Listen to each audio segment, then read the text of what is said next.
बिस्मिल्लाहिर्रहमानिर्रहीम। अस्सलाम वालेकुम dear students, welcome to my YouTube channel. I hope कि आपको पिछला लेक्चर अच्छे से समझ आ गया होगा। अगर वो भी कन्फ्यूजन हो तो आप पूछ सकते हैं। तो आज हम जो है वो उसी को कंटिन्यू करेंगे जहाँ तक हमने कल तक कर लिया था, उससे आगे हम चलेंगे। यहाँ पे अब हमारा जो लेक्चर नंबर 10 ही था, बेसिकली इसमें एक टॉपिक रह गया था। वो मुझे लगा कि जी हमारा लेक्चर 11 में इंक्लूड है, बट ये लेक्चर 10 में ही इंक्लूड है, तो इसको भी एक दफ़ा देख लेते हैं। तो इसमें हमारे पास क्या है, अगर आपने MD501 पढ़ी है तब तो आपके लिए ये बिल्कुल भी कोई नई चीज़ नहीं है, लेकिन अगर नहीं पढ़ी तो तब भी इट्स ओके, इशू नहीं है। लेकिन आई थिंक्स ओके, ये IT वालों का भी सब्जेक्ट था MD501 और मैथ वालों का भी था, तो इसलिए ये सब ने पढ़ी हुई है लीनियर अलजेब्रा मैथ 501। तो ये वाला जो टॉपिक है ये सेम टू सेम मतलब वही टॉपिक है, उसी में से ही जो है वो लिया गया है। तो यहाँ पे है, इसका नाम जो है वो डिफरेंट है, इसमें एक कोर्स रिडक्शन मॉडल है। इसमें क्या होता है कि यहाँ पे दो मैट्रिक्स लिए जाते हैं, एल और यू। और यू जो है, एल जो है वो आपका लोअर ट्रायंगुलर मैट्रिक होता है और यू जो है वो आपका अपर ट्रायंगुलर मैट्रिक होता है। और जो अपर ट्रायंगुलर मैट्रिक होता है उसकी जो इंटरीज होती है, जो उसका डायगोनल होता है, वो हमेशा 1 होता है। तो जो हम मतलब इसको सॉल्व किस तरह से करते हैं, A is equal to L U, यानी कि जो हमें मैट्रिक दिया गया होता है उसको हम हम मतलब दो नए मैट्रिक हम बनाते हैं और वहाँ से उसके कोफिशिएंट्स की वैल्यू निकाल के उनको जो है वो हम लोग फाइंड करते हैं। एक दफ़ा जो हमने पहले पढ़ा हुआ है उसको भी देख लेते हैं, जो हमने लीनियर अलजेब्रा में एल यू डीकम्पोजिशन हमने पढ़ी थी। एक दफ़ा उसको पहले देख लेते हैं, फिर ये चीज़ दोबारा से हम देखते हैं, उसकी भी रिविजन हो जाएगी और ये आपको ज़्यादा अच्छे से समझ आ जाएगा। तो मैंने ओपन कर ली है MT501 की बुक भी। इसमें हमने ये दो चीज़ें पढ़ी थी, एल यू फैक्टराइजेशन या फिर एल यू डीकम्पोजिशन हम इसको कहते हैं। यहाँ पे हमारे पास दो मैट्रिक होते हैं, एक जो है वो आपका लोअर ट्रायंगुलर मैट्रिक होता है और एक आपका अपर ट्रायंगुलर मैट्रिक होता है। लोअर ट्रायंगुलर मैट्रिक में क्या होता है कि इसमें जो आपका डायगोनल होता है उसकी आप जो एंट्रीज होती हैं वो हमेशा आपकी 1 होती है, ठीक है। और उसके अलावा मतलब जो भी जिस ऑर्डर का आपको एक मैट्रिक दिया गया होता है, जो जिस ऑर्डर के आपको फंक्शंस दिए गए होते हैं, उसी ऑर्डर का आपने जो है वो दोनों मैट्रिक बनाने होते हैं। मतलब अगर जो मैट्रिक आपको दिया गया है वो 3x3 का है, तो देन जो है वो आप उसका क्या करेंगे, जो आप एल का और यू का जो मैट्रिक लेंगे वो भी आपका 3x3 का मैट्रिक ही होगा। जो आपके MCQs में भी रिपीट चीज़ हुई थी। तो इसका प्रोसीजर क्या होता है कि सबसे पहले हमारा जो मैट्रिक होता है उसमें हम चेंजिंग कुछ करते हैं। यहाँ पे थोड़ा सा तरीका डिफरेंट था और अब जो है वो हम थोड़े डिफरेंट तरीके से उसको करेंगे। यहाँ पे तो सिंपल हमारे पास एक मैट्रिक होता था, उसके ऊपर हम रो ऑपरेशन अप्लाई करते थे, जो चीज़ हम यहाँ से कैंसिल करते थे वो हमारी दूसरे मैट्रिक पे बन जाती थी और वो हमारा एक एल का मैट्रिक होता था। जब हमारे पास एल का मैट्रिक आ जाता था, ए इज इक्वल, जो हमारे पास नए दोनों मैट्रिक आते थे उसको एक को हम एल मैट्रिक कहते थे और दूसरा जो है वो हमारे पास यू का मैट्रिक होता था। तो इस तरीके से हमारे दो मैट्रिक बन जाते थे, इसको हम कहते थे एल यू डीकम्पोजिशन। लेकिन अब जो है वो हमने जो इसको करना है वो हम थोड़ा सा इसको डिफरेंट तरीके से करेंगे। सिंपल क्या है कि यहाँ पे जो आपका मैट्रिक आएगा, ये देखिए यहाँ पे इसकी जो डेफिनेशन है, लोअर ट्रायंगुलर मैट्रिक और जो अपर ट्रायंगुलर मैट्रिक है उसकी एंट्रीज कितनी आएंगी आपकी, सारी 1 आएंगी। तो यहाँ पे अब हमारा जो अपर ट्रायंगुलर मैट्रिक है उसकी एंट्रीज आएंगी सारी 1 1। बाकी जो बाकी तकरीबन सेम ही है। इसमें जो था हमारे पास जो लोअर ट्रायंगुलर मैट्रिक होता था उसमें हम लोगों की एंट्रीज जो है वो क्या आती थी, 1 1 हम लोगों ने लिखी थी, ठीक है। यहाँ पे जैसे कि आपको यहाँ पे दिख रहा होगा। तो यहाँ पे क्या करना है कि ये हमने इसको नाम दे लेना है L11 मतलब first row first column, L21 first row second row and first column, and L31 first column and third row यहाँ पे आ जाएगा, ठीक है। इस तरीके से इनको हम कोई भी नाम दे लेंगे। और अगर ये upper triangular lower triangular matrix है तो इसके ऊपर वाली साइड पे आपका 0 आएगा। अगर ये अपर ट्रायंगुलर मैट्रिक है तो इसके नीचे वाली साइड पे 0 आएगा। बाकी एंट्रीज आपने इसी तरह से सेट कर लेनी है। यहाँ पे आपका 1 1 आ जाएगा। अब इन दो और ये इक्वल टू किसके होगा, ए मैट्रिक के, और वो ए मैट्रिक क्या होगा, A11 A12 A13, यानी कि first row first column first row second column first row third column, इस तरह से, ठीक है। तो आपने मतलब आप इसको सॉल्व कैसे करना है, ये जो फर्स्ट वाले आपके दोनों मैट्रिक्स होंगे इन दोनों मैट्रिक्स को करना है मल्टीप्लाई करने के बाद यहाँ पे आपके पास कुछ वैल्यूज आ जाएंगी। फर्स्ट रो को मल्टीप्लाई करना तो आई होप सो अब आपको आता होगा मैट्रिक्स को। फर्स्ट रो को फर्स्ट कॉलम के साथ मल्टीप्लाई करते हैं, देन फर्स्ट रो को सेकंड के साथ मल्टीप्लाई करते हैं, देन फर्स्ट को थर्ड के साथ। लेकिन यहाँ पे एक चीज़ आपको बताती चलूँ कि जो आपका फर्स्ट वाला कॉलम होगा, ठीक है, जो आपका फर्स्ट वाला यहाँ पे कॉलम होगा, वो जो आपके इक्वल साइड पे, आप इक्वल का मतलब है कि इन दोनों को मल्टीप्लाई करने से जो भी हमारी इक्वेशंस बनेगी वो इस मैट्रिक की हर एंट्रीज के इक्वल होंगी। और मैट्रिक के इक्वल होने का क्या मतलब है, उनका ऑर्डर भी इक्वल होगा और उनके अंदर जो एंट्रीज हैं वो भी एक दूसरे के इक्वल होंगी। तो वही चीज़ यहाँ पे हम जो है वो फॉलो करेंगे। तो अगर हम यहाँ पे हमारे पास क्योंकि 0 0 है ना, तो इसको डायरेक्ट हम इस तरह लिख सकते हैं L11 और A11, ठीक है। L11 किसकी इक्वल है, यहाँ पे देखिए, और दूसरी साइड पे ये किसकी इक्वल है, A11 की इक्वल है। देन L21 हमारे पास किसकी इक्वल है, A21 की इक्वल है। इसी तरह से A31 हमारे पास किसकी इक्वल है, L31 किसकी इक्वल है, हमारे पास A31 के इक्वल है, ठीक है। ये हो गया। अब उसके बाद जो है हमने क्या करना है, ये चीज़ तो हमारी यहाँ तक क्लियर हो गई, हमने ये वैल्यू निकाली। अगर इस तरह से आपको नहीं समझ आ रही तो आप क्या करें, फर्स्ट रो को फर्स्ट कॉलम के साथ मल्टीप्लाई करें, यहाँ पे आपके पास L11 आ जाएगा। फर्स्ट रो को थर्ड के साथ मल्टीप्लाई करें, फिर फर्स्ट को सेकंड के साथ, देन थर्ड के साथ, इसी तरह से मल्टीप्लाई करते जाएं तो आपके पास एक नया मैट्रिक बन जाएगा। वहाँ से फिर आप इजीली, मतलब इसके इक्वल साइड पे जो भी होगा, आप L11 और U11, ठीक है, L11 एंड U12, L11 और U12 ये दोनों आपस में जब मतलब फर्स्ट रो को जब आप सेकेंड कॉलम के साथ मल्टीप्लाई किया आपने, तो आपके पास ये एक एंट्री बनती है L11 और U12, बाकी ये जीरो हो जाएगा और ये भी जीरो हो जाएगा, ठीक है। तो ये किसके इक्वल होगा, ये दूसरी साइड पे L12 के इक्वल होगा। जब आप फर्स्ट रो को थर्ड के साथ मल्टीप्लाई करेंगे तो यहाँ पे आपके पास L11 एक बनेगा और दूसरा एक L13 बनेगा, U13 बनेगा। तो L13 और U13 दूसरी साइड पे किसकी इक्वल है, A13 की। जहाँ तक आपके पास आ गई वैल्यू, यानी कि आपके पास L13, L21, L31 ये वैल्यू तो आ गई, ठीक है। उसके बाद आपके पास ये दो इक्वेशंस बन गए, इनमें से अब L21, L31 और L11 की वैल्यूज़ को पुट करके यहाँ से अब U12 और U13 की वैल्यूज़ को निकाल सकते हैं। फिर इसी तरह से हम क्या करते हैं, फर्स्ट रो होगी, देन सेकंड रो को लेते हैं, इसको इसके साथ मल्टीप्लाई करते हैं, इसको इसके साथ, मतलब सिंपल मल्टीप्लिकेशन है मैट्रिक्स की। और यहाँ पे जो मैट्रिक होता है उसकी इक्वल में हम इनकी वैल्यूज़ को पुट कर देते हैं, और वैल्यूज़ को पुट करने के बाद हमारी जो मतलब जो आंसर आता है उनको फिर हम उस मैट्रिक में पुट करते हैं, जो इक्वेशंस दी हुई होती हैं, और फिर जो है उसमें वैल्यूज़ को सब्सटीट्यूट कर देते हैं, हमारे पास एक नया मैट्रिक जो है वो बन जाता है। इसको बाय एग्जांपल के थ्रू भी हम देख लेते हैं। यहाँ पे देखिए हमें ये एक एग्जांपल दी हुई है, यहाँ पे हमें एक मैट्रिक दिया गया जो कि है 5 2 1, 5 - 2 1, 7 1 - 5 एंड 3 7 एंड 4। ये हमारे पास लीनियर इक्वेशंस थी, इनका हमने एक मैट्रिक बना ली, जस्ट हमने इसकी लेफ्ट हैंड साइड को यूज़ करते हुए। इधर हमारे पास एल का मैट्रिक आ जाएगा, लोअर ट्रायंगुलर मैट्रिक, और जहाँ पे हमारे पास अपर ट्रायंगुलर मैट्रिक आ जाएगा, ठीक है। तो ये भी हमने लिख लिया। अब जब हमने देखा कि जो हमारा फर्स्ट कॉलम होगा वो इक्वल साइड के दूसरे मैट्रिक के फर्स्ट कॉलम की इक्वल होगा, तो वो हमने सबसे पहले काम ख़त्म कर लिया, उसको हमने लिख लिया। देन जब हमने फर्स्ट रो को फर्स्ट कॉलम के साथ मल्टीप्लाई किया, तो सेकंड कॉलम के साथ मल्टीप्लाई किया, तो हमारे पास क्या आ जाएगा, L12 जो है वो L11 और U12 आ जाएगा, ठीक है। और ये हमारे पास किसकी इक्वल आ जाएगा, -2 की इक्वल आ जाएगा, ठीक है। देन हमने जब फर्स्ट रो को थर्ड के साथ मल्टीप्लाई किया, तो जहाँ पे हमारे पास L11 और U13 आएगा, वो हमारे पास किसकी इक्वल है, यहाँ पे 1 की इक्वल है, तो उनको भी हमने लिख लिया। अब यहाँ पे हमने L11, L21, L31 की वैल्यूज़ निकाली है, इस इक्वेशन में वो पुट करेंगे तो यहाँ पे हमारे पास U12 और U13 की वैल्यूज़ आ जाएंगी। देन जो थर्ड स्टेप होगा उसमें हमने सेकंड रो को ले लेना और उनको सेम इसी तरह से मल्टीप्लाई करना है, और फिर ये दोनों वैल्यूज़ जो हमारे पास आई हैं, U12, U13, L11, L21, L31 की, इन सारी वैल्यूज़ को हम यहाँ पे पुट करेंगे तो बाकी की जो वैल्यूज़ हमारे पास बचती हैं वो सारी वैल्यूज़ भी आ जाएंगी। जब वो सारी वैल्यूज़ आ जाएंगी तो सिंपल ये हमारा जो मैट्रिक है, इसमें हमने ये सारी वैल्यूज़ को पुट कर देना, L11 की, L21 की, L31 की, इसमें सारी L वाली और इसमें सारी U वाली वैल्यूज़ को हम पुट कर देंगे, तो यहाँ पे ये हमारे पास ये इसका सोल्यूशन बनेगा, ठीक है। यहाँ तक हमारे पास होता है। अब हमने, ये हमारा एल का मैट्रिक है, ये हमारा यू का है, और ये हमारा एक एक्स का मैट्रिक है जिसमें हमने अपने अननोन्स रखे हुए हैं जिनकी अपने वैल्यूज़ निकालनी है, और दूसरी साइड पे हमारा बी का मैट्रिक जो हमारी इक्वेशन के राइट हैंड साइड पे होता है, वो हमारा बी का एक मैट्रिक बनता है 4 8 और 10, ठीक है। अब हमने क्या किया कि हमने ले लिया एल यू को, ठीक है, यू एक्स को हमने ले लिया, कि जो यू का मैट्रिक था उसको और हमने एक्स के मैट्रिक को ले लिया। इन दोनों को लेने के बाद यहाँ पे हमने एक्स की जो कोफिशिएंट्स था उनको हमने चेंज किया, यहाँ पे हमने लेट कर लिया कि ये किसके इक्वल है, ये हमारे पास जेड की इक्वल है, ठीक है। तो यहाँ पे 4 8 और 10, यहाँ पे एल जेड वैसे इन्होंने यहाँ पे लिख दिया कि इसको अगर ट्रांसपोज लें तो दोबारा से यहाँ से हो जाएगा 4 8 और 10। यहाँ पे हमारे पास ये आ जाएगी Z1 Z2 और Z3, यानी कि इनके जो कोफिशिएंट्स थे ना उनको हमने चेंज कर लिया। हमने क्या कह दिया कि ये Z1 Z2 और Z3 की इक्वल है। अब यहाँ पे फर्स्ट रो को इसके साथ मल्टीप्लाई करें, देन फर्स्ट रो को जो है वो सेकेंड को मल्टीप्लाई करें, थर्ड को करें, तो इन दोनों को मल्टीप्लाई करने के बाद हमारे पास जो है वो यहाँ पे वैल्यूज़ आ जाती हैं, इसकी जी की वैल्यू हमारे पास आती हैं, ठीक है।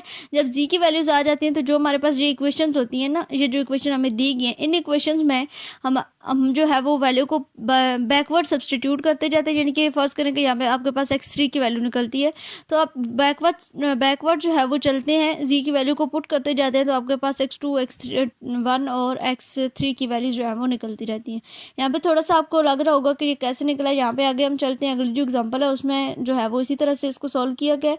तो उसमें यहाँ पे मल्टीप्लीकेशन करके भी दिखाई गई किस तरह आपने मल्टीप्लाई करना है, जो मैंने अभी आपको बताया था। तो यहाँ पे देखिए मल्टीप्लाई किया हुआ है इनको, तो इन दोनों मैट्रिक्स को मल्टीप्लाई करके आपके पास ये मैट्रिक बनता है और इक्वल टू दिस के होता है। तो सबको इक्वल करके यहाँ पे सिमिल्टेनियसली सब की हमने वैल्यूज फाइंड की हैं और फिर इन दोनों में पुट कर दिया। अब u x equal to y है, y1 y2 और y3, जहाँ पे हमने इसको पुट कर दिया और यहाँ पे आपका वो जू का मैट्रिक आ जाएगा। देन अब यहाँ पे जो है वो कोफिशिएंट्स को चेंज किया गया, ठीक है। ये किसकी इक्वल है, हमने रखा था कि ये हमारे पास इक्वल है y1 y2 और y3 के, जहाँ पे आपका x y z और जो ऊपर इक्वेशन में गिवन थे और y1 y2 और y3 आ जाएगा। देन इक्वेशन नंबर 1 जो है यहाँ पे हमारी, उसको हमने जो है वो सॉल्व किया है इक्वेशन नंबर 1 से, तो वहाँ पे हमारे पास y1 की वैल्यू निकली है 3। देन उसके बाद सेम हमने जो नेक्स्ट हमारी ये जो सिस्टम हमें दिया गया था, यहाँ से ये जो सिस्टम हमें दिया गया है इसको हमने जो है वो सिंप्लीफाई किया, जहाँ से हमने y की, z की और x की वैल्यूज़ को जो है वो फाइंड किया है। जब हमारे पास y1 की वैल्यू आ गई है तो फिर हमने इसको नेक्स्ट मल्टीप्लाई किया है और मल्टीप्लाई करने के बाद इन दोनों ये जो मैट्रिक्स हैं इनको मल्टीप्लाई किया, तो हमारे पास यहाँ पे y2 की वैल्यू निकल आई है, ठीक है। उसके बाद हमारे पास यहाँ पे इसको सिंप्लीफाई किया तो हमारे पास ये y3 है, जो इसकी वैल्यू भी जब हमने इस वाले इन दोनों को मल्टीप्लाई किया तो हमारे पास ये वैल्यू भी निकल आई है। देन अब हमारे पास ये था 3x minus 3y plus 10z is equal to 3। तो यहाँ पे अब हमने क्या किया, इन वैल्यूज़ को हमने किया put, 5/2y plus 7z is equal to, ये इक्वेशन जो अभी हमने इनकी वैल्यूज़ फाइंड किए ना, वो वैल्यूज़ अब यहाँ पे हमने पुट करनी है, ठीक है। तो इसको मज़ीद आगे सिंप्लीफाई किया, इसका एलसीएम लिया, तो ये हमारे पास यहाँ पे इसका आंसर आ जाएगा। और जो जी का आंसर है उसको बैकवर्ड सब्सटीट्यूट करना है और एक्स की, वाई की और जी की वैल्यू जो है वो आ जाएगी। जो इक्वेशंस दी गई है ना उन्हीं में दोबारा से इन वैल्यूज़ को पुट करना है। आई होप सो कि ये क्वेश्चन जो है वो आपको समझ आ गया होगा। अगर इसमें कोई भी कंफ्यूजन हो तो आप पूछ सकते हैं।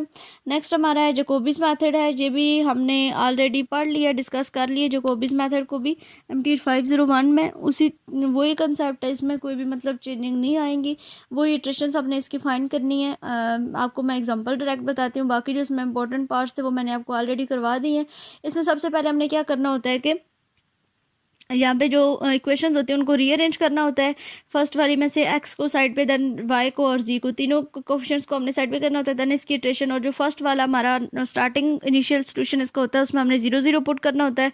और 0 0 पुट करने के बाद यानी कि जो x वाली है उसमें y और z 0 आएगा, जो y वाली है उसमें x और z 0 आएगा, जो z वाली उसमें x और y 0 आएगा, ठीक है।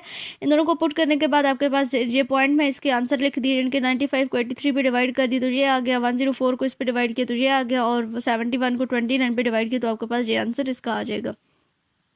ये आपकी इटरेशन नंबर 1 होगी। अब इटरेशन नंबर 2 पे आपने क्या करना होता है कि ये जो आपकी वैल्यूज़ आई है ना, सिंपली इन वैल्यूज़ को उठा के आपने आगे पुट कर देना होता है, ठीक है। बाकी इनको भी मतलब पॉइंट में कर लेना, 95/83, 11/83 एंड 4/83, इन सब को जो है वो आपने फ्रैक्शंस में कर लेना, जैसे आपको यहाँ पे आ रहा है। तो यहाँ पे अगर x2 है, इसकी सेकंड इटरेशन है, तो यहाँ पे वैल्यूज क्या हो जाएंगी, y1 और z1 हो जाएगी। जिनके फर्स्ट इक्वेशन में y और z यूज़ हो रहा है तो यहाँ पे भी 1 1 के साथ यूज़ होंगे।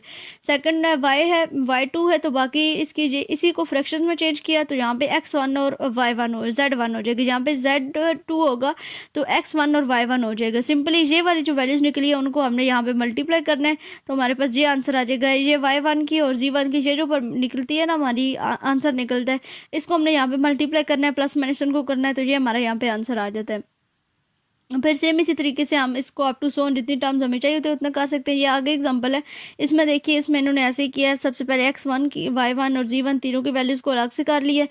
देन x2 जब फाइंड किया है तो अंदर जो है वो हमारे पास ये जो इक्वेशन थी यहाँ पे हमारे पास y1 और z1 आ जाएगा, तो उनकी जो वैल्यू हमारे पास यहाँ पे निकली है 3, 2.5 और 2.91 जे z1 की, वो हम फाइंड करते जाएंगे। देन y2 है, तो y2 इक्वेशन यहाँ पे हमने y था हमारे पास, तो इसमें x की, सॉरी ये वाली, इसमें x1 और z1 x1 हो जाएगा, देन इधर हमारे पास x1 और y1 हो जाएगा।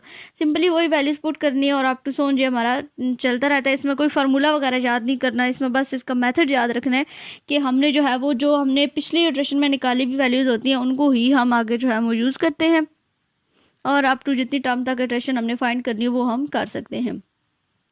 ये था इसका। और अगला है हमारा गॉस सीडल मेथड। ये दोनों मेथड तकरीबन सेम ही है, इसमें डिफरेंट क्या है वो भी हम देखते हैं सबसे पहले।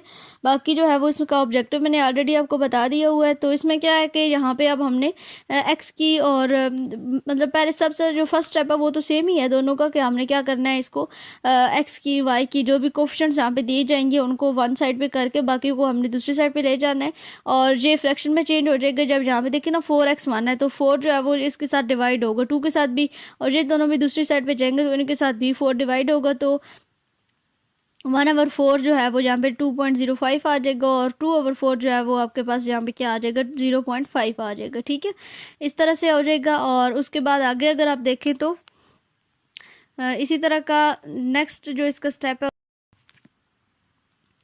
तो नेक्स्ट जो है वो अगर हम इसी को जो हम करें गॉस सीडल मेथड, तो इसमें हमारे पास क्या होता है, फर्स्ट में हमारी इटरेशन ये होती है कि x1 x2 x3 जितने भी हमारे कोफिशिएंट होते हैं उनकी इक्वल टू हमने 0 पुट करना होता है। वहाँ से हमें x1 की वैल्यू जो है वो मिल जाती है, x2 की, x3 की और x4 की, मतलब जो फर्स्ट हमारा पॉइंट स्टार्टिंग पॉइंट होता है वो हमें मिल जाता है।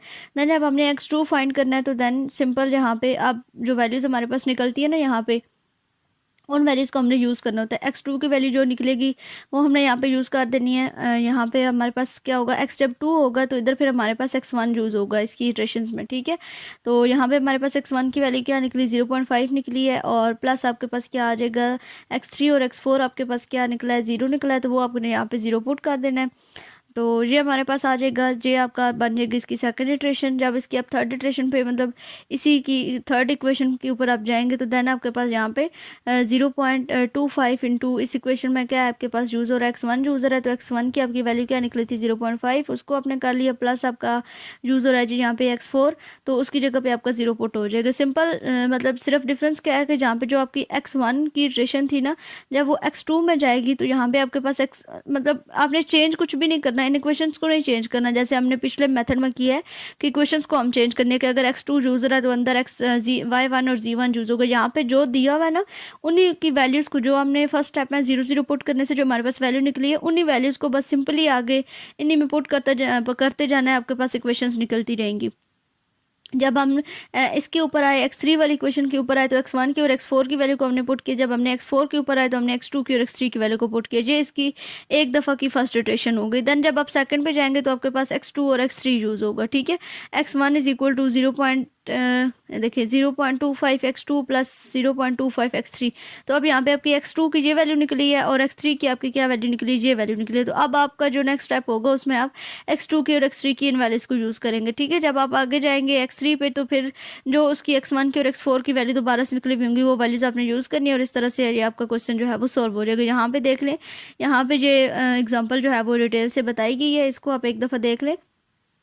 यही आपने जो है वो इसका लिया है, जब फर्स्ट इटरेशन जब यहाँ पे की है तो x1 इज इक्वल टू 1/8, मतलब यही ली गई है। इसमें y और z की वैल्यू आपके पास क्या निकली है 0 आ गई थी, जब आपने 0 पुट किया तो 0 आ जाएंगी, तो इसको सॉल्व किया तो आपके पास 2.5। जब आपने y1 को लिया तो यहाँ पे आपके पास ये आ जाएगा, इसको सॉल्व करने के बाद देन z1 को आपने लिया तो इनकी वैल्यूज़ को पुट करने के बाद आपके पास ये आंसर आया। अब ये जो आंसर आए ना सारे, इन आंसर्स को आगे आपने नेक्स्ट सेकेंड इटरेशन में यूज़ करना है। जब आपका यहाँ पे x2 होगा तो y1 और 2z1, ये जो इक्वेशन है यहाँ पे 2z था तो यहाँ पे हैंडआउट्स पे थोड़ी सी मिस प्रिंट था, 2 नहीं था लिखा हुआ, जस्ट z1 था, बट यहाँ पे 2 लिखा हुआ था।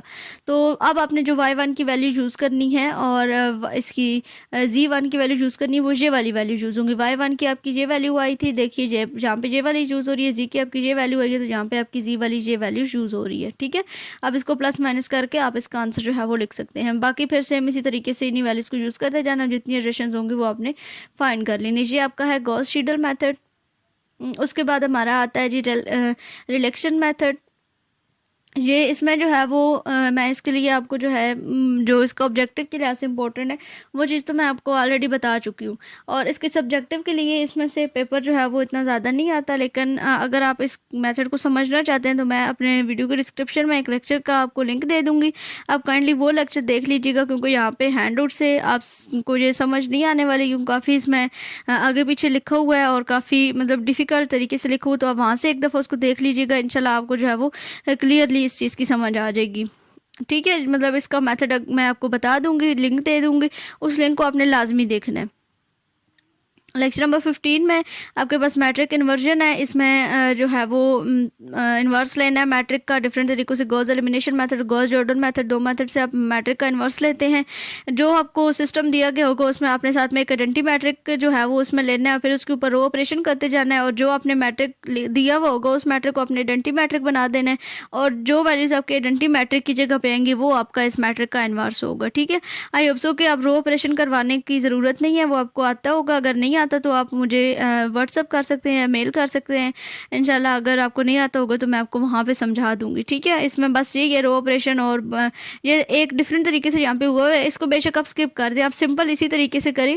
जो आपको मैट्रिक दिया हुआ है ना, उसी मैट्रिक के साथ आप एक आइडेंटिटी मैट्रिक लिखें, और जिस ऑर्डर का ये दिया हुआ उसी ऑर्डर का आइडेंटिटी मैट्रिक, तो उसके ऊपर रो ऑपरेशन अप्लाई करें। जो आपको मैट्रिक गिवन होगा उसको आप आइडेंटिटी मैट्रिक बना दीजिए, और यहाँ पे जो है वो आपका जो मैट्रिक आएगा वो इसका आपका आंसर आ जाएगा, यानी कि इनवर्स आ जाएगा आपका। ठीक है, उसके बाद गॉस जॉर्डन मेथड है, ये भी बिल्कुल सेम टू सेम इसी की जैसा है। इसमें भी आपने एक आइडेंटिटी मैट्रिक लेना है, एक आपका ये वाला साथ में मैट्रिक आएगा, दोनों को सॉल्व करना है। यहाँ पे आपका आइडेंटिटी मैट्रिक आ जाएगा और यहाँ पे आपका इन्वर्स वाला मैट्रिक आ जाएगा। जो मैट्रिक यहाँ पे होगा वो आपका क्या आ जाएगा, इसका इन्वर्स आ जाएगा। ठीक है, उसके बाद इगन वैल्यू प्रॉब्लम है, इसको मैं आपको एक दफ़ा बता देती हूँ। इगन वैल्यू प्रॉब्लम है, पहले हम ऑलरेडी ये पढ़ चुके हैं। इसमें हमने करेक्टरिस्टिक इक्वेशन पढ़ी थी MD 501 में, a minus lambda I into x is equal to, हमारे पास जीरो था, हम डिटर्मिनेंट उसका लेते थे और इक्वल टू जीरो आता था, वहाँ से हम इगन वैल्यूज़ निकालते थे, और इगन वैल्यूज़ को यूज़ करके देन हम उसके ऊपर ऑपरेशन अप्लाई करके हम क्या करते थे, उसकी इगन वेक्टर्स निकालते थे। लेकिन यहाँ पे अब क्या होगा, दो तरीकों से हम करेंगे। एक तो हम पावर मेथड को यूज़ करके इगन वैल्यूज़ और इगन वेक्टर फाइंड करेंगे, और एक हम जैकोबीज मेथड को यूज़ करके इगन वैल्यूज़ और इगन वेक्टर्स को फाइंड करेंगे। पावर मेट्रिक क्या है, to compute the largest eigenvalue and corresponding eigenvector of the system A X equal to lambda X. A जो है वो एक रियल और सिमेट्रिक या अनसिमेट्रिक मैट्रिक होता है। The power method is widely used in practice, के power method जो है वो ज़्यादातर यूज़ किया जाता है। अब पावर मेथड का प्रोसीजर क्या है, choose the initial vector such as the largest element in unity. ठीक है, यानी कि जो हमने सबसे पहले एक चीज़ लेट करनी है, अगर हमें नहीं गिवन तो हमने वो लेट क्या करना है, वो हमारा वेक्टर होगा यूनिट वेक्टर। उसके बाद जो वो यूनिट वेक्टर आएगा उसको हमने नॉर्मलाइज करना है। आपको बताती हूँ कि नॉर्मलाइज कैसे करते हैं, ये मोस्ट इंपॉर्टेंट कंसेप्ट है, इसको अपने लाजमी समझना है। इस तरह का आपको ऑब्जेक्टिव भी पेपर में आता है, इसके MCQs बनते हैं कि नॉर्मलाइज द फॉलोइंग वेक्टर। ठीक है, तो नॉर्मलाइज करना आपको आना चाहिए था। Resultant vector is again normalize, जो हमारा वेक्टर आएगा उसको हमने फिर से नॉर्मलाइज कर देना है। The process of iteration is continuous and new normalize vector is repeatedly pre multiplied by the matrix. जो हमारा मैट्रिक होगा उसके साथ हम मल्टीप्लाई करते जाएंगे। ये आपके पास इसकी बेसिक टर्म है कि की वैल्यूज को चेंज करते जाते हैं और इसको आगे जो है वो हम सॉल्व करते जाते हैं। तो देख लेते हैं एग्जांपल इसकी। एक यहाँ पे एक मैट्रिक हमें ये दिया गया। अब सबसे पहले हमारा जो स्टेप था उसमें हमने क्या करना था कि एक यूनिटी मैट्रिक हमने लेना था। अगर वो गिवन नहीं है तो 1 1 आएगा आपका यूनिटी मैट्रिक। तो डायरेक्ट भी आप इसको लिख सकते हैं, ये इधर लिखने की ज़रूरत नहीं है कि 1 1 1 इसका ट्रांसपोज लेंगे तो आपके पास ये आएगा। तो U1 यानी कि फर्स्ट इटरेशन जो आपकी आएगी इस फार्मूले के अकॉर्डिंग, के इक्वल टू जब आपने 1 लिया तो A इंटू V नॉट आपका आएगा, एंड यहाँ पे आपका ये मैट्रिक आएगा और साथ में इसका ये आइडेंटिटी मैट्रिक आएगा। ठीक है, यानी कि यूनिटी आएगी।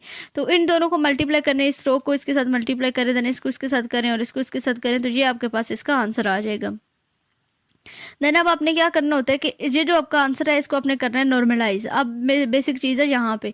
ठीक है, तो नॉर्मलाइज कैसे करते हैं कि जो आपको मैट्रिक आएगा ना आंसर में, उसमें जो सबसे बड़ी वैल्यू होगी उसको आपने लेना है कॉमन।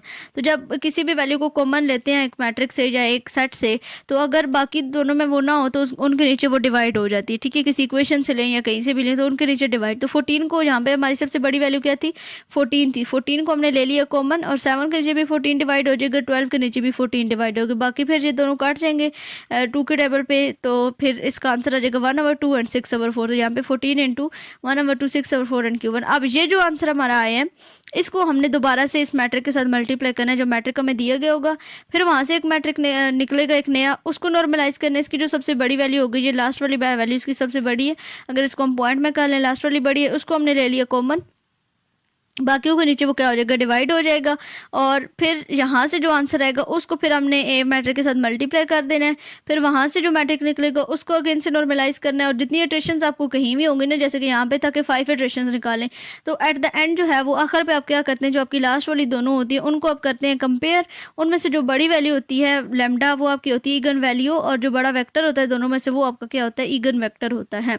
आई होप सो कि इस चीज़ की अंडरस्टैंडिंग आपको हो गई होगी। जैसे कि यहाँ पे एक और मैं आपको एग्जांपल दिखा देती हूँ, उसमें इंटरवल दिया गया था सर जी, देखिए यहाँ पे एग्जांपल दी गई, इन्होंने कहा है कि अब आपका जो मैट्रिक होगा वो अपने साथ में ये यूज़ करना है। तो अब हम सिंपली क्या करेंगे कि इस ए वाले मैट्रिक को पहले इसके साथ मल्टीप्लाई कर देंगे। मल्टीप्लाई करने के बाद आपके पास जे इसका आंसर आ जाएगा। अब जो इसका आंसर है इसमें बड़ी वैल्यू क्या, आपके पास 8 बड़ी वैल्यू, तो 8 को आपने ले लिया कॉमन, बाकी 3 के नीचे 8 डिवाइड हो जाएगा क्यों। अब इस वाले मैट्रिक को आपने फिर से ए के मैट्रिक के साथ मल्टीप्लाई करना है। जो आंसर आएगा उसको करना है नॉर्मलाइज, जो ग्रेटर वैल्यू होगी उसको आपने लेना है कॉमन, वहाँ पे एक नया मैट्रिक बनेगा।